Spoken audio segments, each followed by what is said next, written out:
a military superpower, launches its most devastating strike campaign in decades. Hundreds of missiles rain down, fuel depots burn, command centers collapse. By every traditional measure of military success, it looks like a crushing blow. But within weeks, something unexpected happens. The very regime those strikes were meant to destroy starts growing stronger. Its influence expands, its enemies inside the country go quiet, and the nations that once opposed it begin negotiating on its terms. This is not a hypothetical. This is exactly what unfolded after the United States launched strikes on Iran in 2025. And the story of why that happened is one of the most important and least understood chapters in modern geopolitics. And in the next 8 minutes, you'll find out exactly why. To understand what went wrong, you have to understand what Iran looked like before the first missile ever flew. For years, the Iranian regime sat on shaky ground at home. Economic sanctions had drained the country. Inflation was crushing ordinary families. Street protests had erupted multiple times. In 2019, in 2022, and again in 2023. Young Iranians were risking their lives to demand change. Polls suggested that fewer than 20% of the population actively supported the regime's ideology. The supreme leadership had real enemies, not just abroad, but inside its own borders. Iran's nuclear program was advancing, but slowly. Intelligence assessments placed a functional weapon years away. The regime's top religious authorities were divided. Some actively opposed weaponization on ideological grounds. Meanwhile, Iran's regional network, Hezbollah, various proxy forces, allied militias, had taken serious hits in previous years. Its air force was aging. Its navy was outmatched. By conventional military logic, Iran appeared vulnerable. The United States and Israel both saw a window, a moment to act, a chance to set back Iran's ambitions by years, possibly decades. They took it, and that decision triggered a chain reaction that no wargame had fully predicted. And the strikes begin in late February 2025, under the operation name Midnight Hammer. The targets are precise: missile launchers, drone production sites, nuclear-related facilities, underground bunkers. The logic is clean on paper: destroy the tools, eliminate the threat. In the first 72 hours, the damage looks catastrophic for Iran. Satellite images show burning infrastructure, runways cratered, storage depots gone. Western analysts declare it a generational setback for Iranian military capability. But then everything changed, because bombs don't just destroy buildings, they destroy narratives too. And in Iran, the narrative that American bombs destroy is the one that had been quietly weakening the regime for years. The narrative that said the government was the people's biggest enemy. When the strikes hit, that narrative evaporates overnight. Suddenly, every Iranian, pro-democracy activist, college student, bazaar merchant, rural farmer, is watching foreign missiles fall on their soil. It no longer matters whether they liked the supreme leader. What matters is that their country is under attack. History has seen this before. When Britain bombed Germany in World War II, civilian morale didn't collapse. It hardened.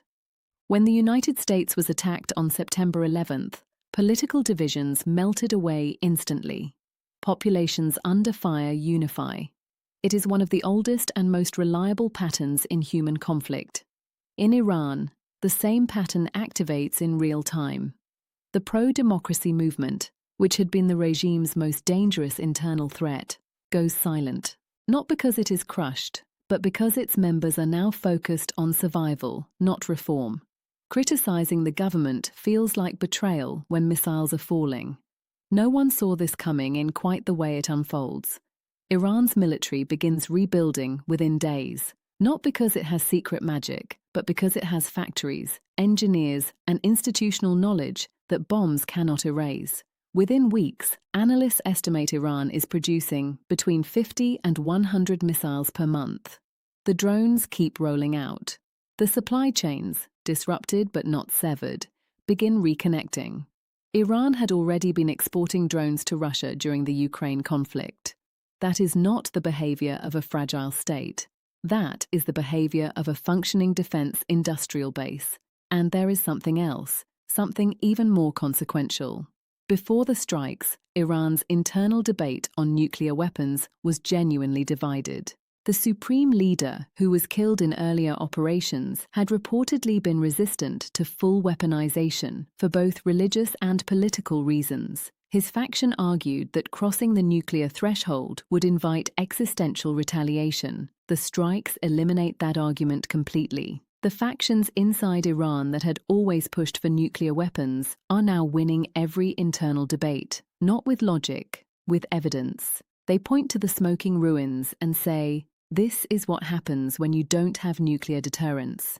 You get bombed, without warning, without mercy." 92 million Iranians watch that argument land. And most of them, regardless of their feelings about the regime, find it very hard to disagree. Then comes the moment that changes everything. In the middle of the conflict, the President of the United States makes a public statement. He threatens to destroy Iranian civilization, not just its military, not just its government, its civilization, 92 million people. The world stops. No American president in history has ever made a statement like this during a live conflict. Analysts scramble to assess the fallout. Allies in Europe go quiet. Gulf states begin recalculating every assumption they had made about American security guarantees. Inside Iran, the effect is unlike anything the regime could have manufactured on its own. Every Iranian who had ever protested against the government, every young woman who had marched without a headscarf, every student who had spray-painted resistance slogans on Tehran walls, all of them hear the same message: that a foreign leader is publicly willing to see them all erased. The regime does not need propaganda after this. Reality does the work for them.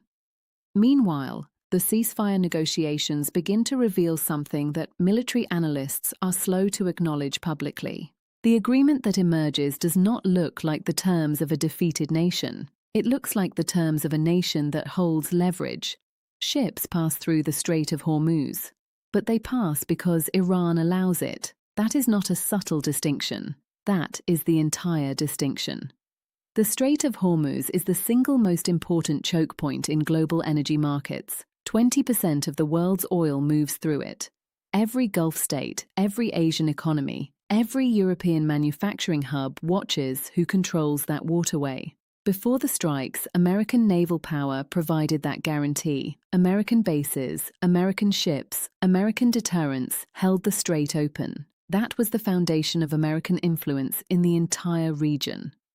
After the ceasefire, that foundation has visibly shifted. The Gulf states are not stupid. They see it immediately. If Iran can close the strait, and America cannot stop it, then security in the region flows from Tehran, not Washington. Saudi Arabia sees it. The UAE sees it. Every small Gulf kingdom with oil revenue and a survival instinct sees it, and they begin adjusting accordingly. And the aftermath of this conflict does not look like the aftermath of a military victory. It looks like the aftermath of a strategic transformation. Iran emerges with something no amount of missile production could have bought: legitimacy, internal unity, and a seat at the table in every major regional negotiation. Its economy remains under pressure. Its infrastructure is damaged. Its conventional military has real gaps.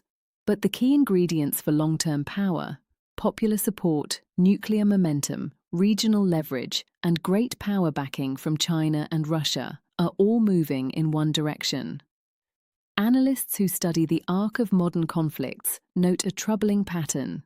Military strikes that fail to achieve decisive outcomes often leave target nations stronger in the ways that matter most.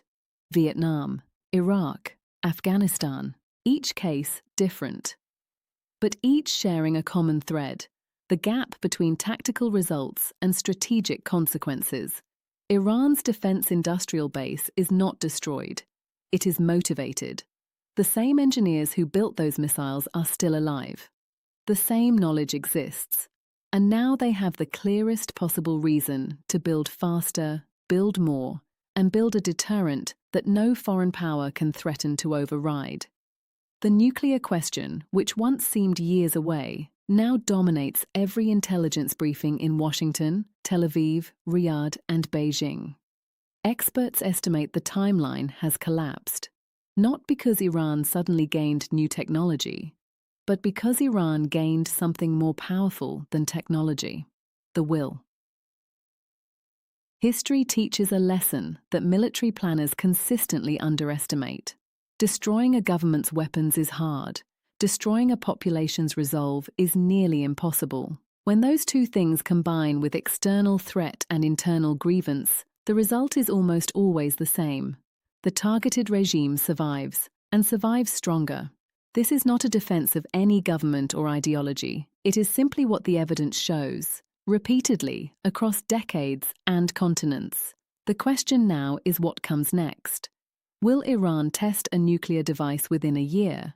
Will the regional balance of power settle into a new, permanent hierarchy? And what does American influence in the Middle East actually look like in 5 years? Leave your answer in the comments. Do you think these strikes achieved their goals, or did they create a bigger problem than they solved? If you want more untold stories like this, subscribe, because history is never what they teach you in school.